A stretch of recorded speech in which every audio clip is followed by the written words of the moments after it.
Le grand corbeau et le harfang des neiges.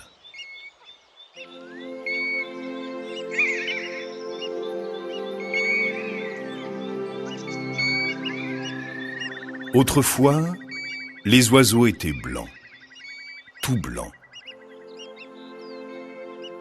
Un matin, Corbeau et Harfang s'amusaient ensemble sous l'igloo. Comme chaque jour, ils jouaient avec les petits os d'une nageoire de phoque à Inugaït.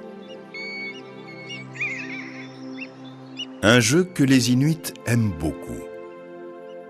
Ils disposaient les os sur le sol et les assemblaient, tantôt pour reconstituer la nageoire, tantôt pour représenter un traîneau avec des chiens ou un igloo et toute une famille.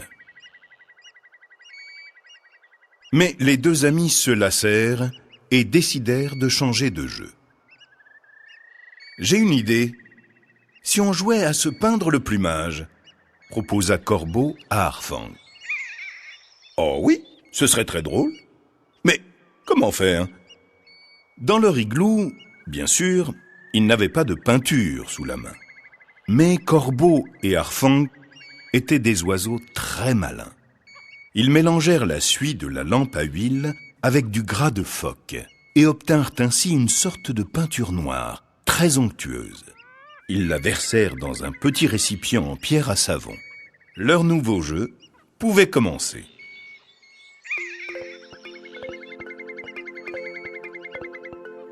C'est Corbeau qui se lança le premier. Il tira une longue plume de son aile gauche, la plongea dans la peinture noire et se mit à l'ouvrage. Il s'appliqua tant et si bien qu'aujourd'hui, Harfang porte encore les magnifiques touches noires que Corbeau lui a peintes sur les ailes. « Ça y est, j'ai fini.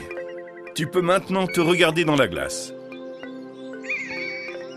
Harfang s'approcha du bloc d'eau douce gelée qui, dans l'igloo, sert de fenêtre et de miroir. Il admira son reflet. Ses nouvelles ailes, noires et blanches, lui plurent tout de suite. « Oh, bravo, c'est magnifique !» Et, pour remercier Corbeau, Harfang lui offrit une très belle paire de camilliques, les bottes inuites en peau de phoque. Corbeau les enfila et se mit à sauter de joie en criant « Merci, merci Harfang pour ce beau cadeau. Je ne vais plus les quitter, elles sont vraiment très belles. » Bien, mais maintenant c'est à mon tour de te peindre. Calme-toi un peu, que je puisse moi aussi te dessiner un beau plumage. Harfang tira à son tour une plume de son aile, la trempa dans le récipient de peinture noire et tenta de peindre les ailes de Corbeau. Mais Corbeau, fou de joie, continuait de sauter, de bouger, de danser avec ses nouvelles bottes. « Arrête de bouger! Comment veux-tu que je m'applique? J'en mets partout !» se plaignait Harfang. Mais Corbeau continuait de plus belle. Et plus Corbeau était joyeux, plus il dansait, et plus il dansait, moins Harfang réussissait à peindre de jolis motifs. Au bout d'un moment, excédé, Harfang prit le récipient plein de peinture noire et le renversa rageusement sur la tête de Corbeau.